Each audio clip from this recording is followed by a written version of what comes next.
Greetings, you long-shot squads. I hope you're doing well. My name is Graham, and welcome to the Crack-A-Pack here on LRRMTG. If you're not following, please consider it. Today, we are looking at 2014 with a pack of Khans of Tarkir, which, apart from anything else, renamed the Wedges, which was nice, because I could never keep Raka, Dega, Ana, Seta, and the other one, Necra, straight. Could not tell which was which. Still can't. No idea. But now we have clans. Clans of Khans.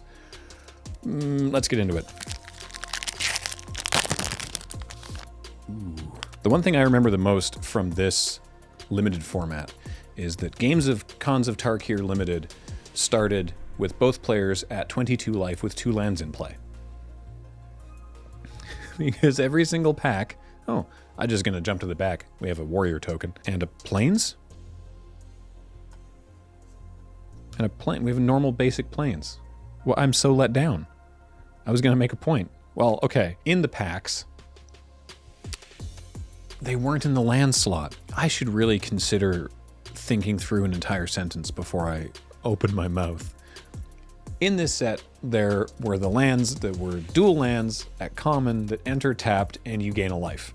And so draft games, and I guess games of sealed as well, would be like tap land, go to 21, pass, tap land, go to 21, pass. And then the game begins on turn 3 when both players are at 22 with 2 lands in play. That was the long walk for my joke. Hey, it's a woolly Loxadon. Hooray. Morph. It's a big 6/7. Woolly Loxadon was actually pretty sweet.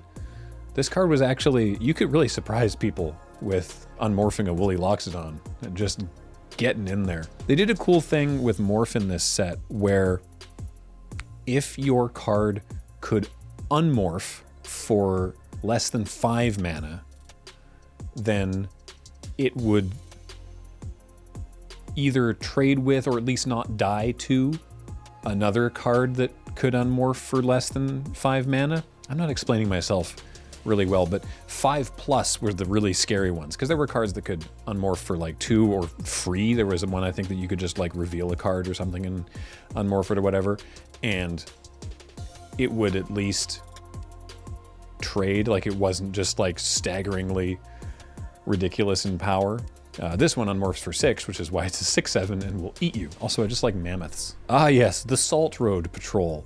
We saw many of those. I should have greeted you as Salt Road Patrols, but it's difficult to say, so I'm glad I didn't. 3 and a white for a 2/5 Human Scout with Outlast. So for 1 and a white and tap it, put a +1/+1 counter on this creature. The reminder text continues, Outlast only as a sorcery, which it took people a couple weeks to really integrate that one. So if you ever end up playing Khans, remember, that is sorcery speed. You have to tap it on your turn. Sidisi's Pet, a 1/4 with lifelink for 4 mana with morph. Here's an example. It unmorphs for 1 and a black, but it's not going to kill anything. And you're not going to be like, surprise, my horrible baboon eats your creature. Though it's got some serious teeth issues. Zombie ape. I don't like that idea. Crippling Chill. Sometimes you just needed to use it. 2 and a blue, instant tap target creature. It doesn't untap during its controller's next untap step. And draw a card. When in doubt, put draw a card on there, and the card becomes very, very playable. Unlike Wetland Sandbar, or the Sandbar, or the Speed Bump. It's a 2/1 for 1 and a blue. It's designed to trade with morphs. Thanks, Elk. Siegecraft, which it's the craft of building a castle on a giant trailer and going through the desert.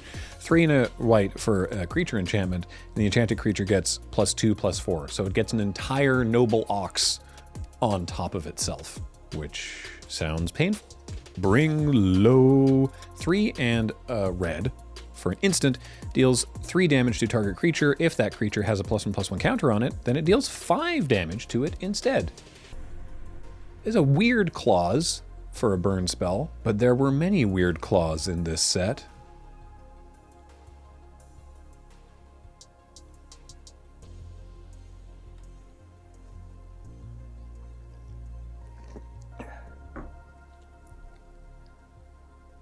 God, thank you for watching.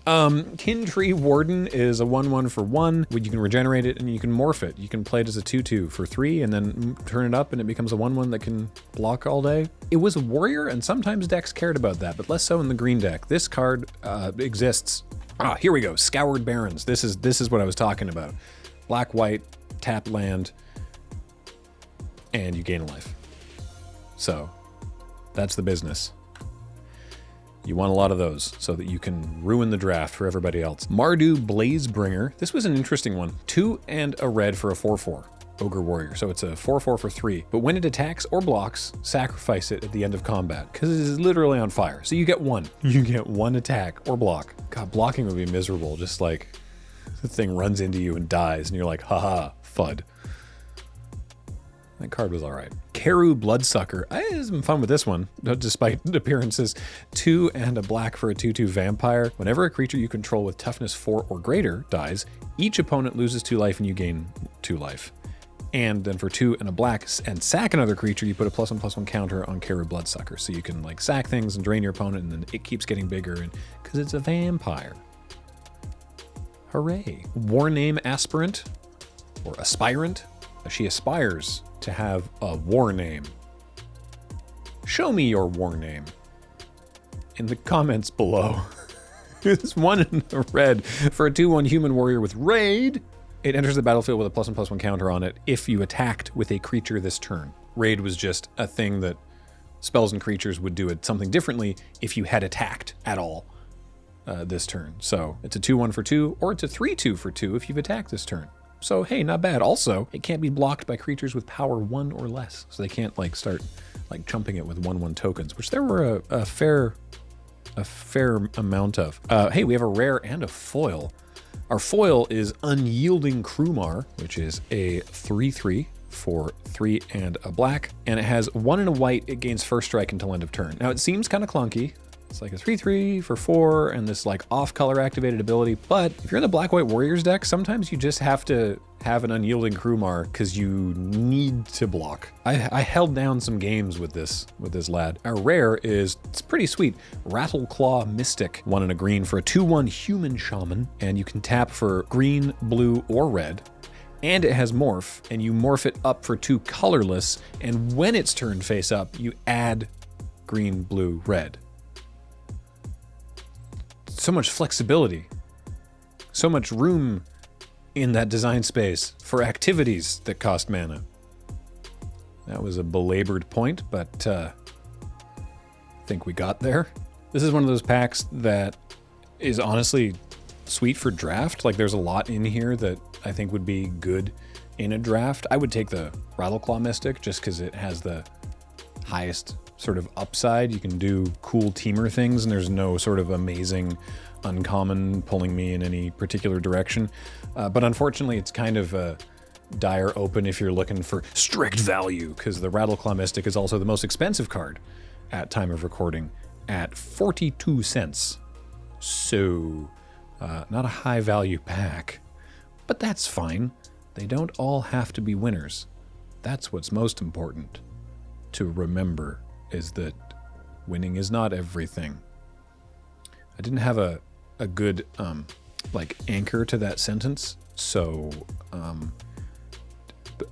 be nice to people.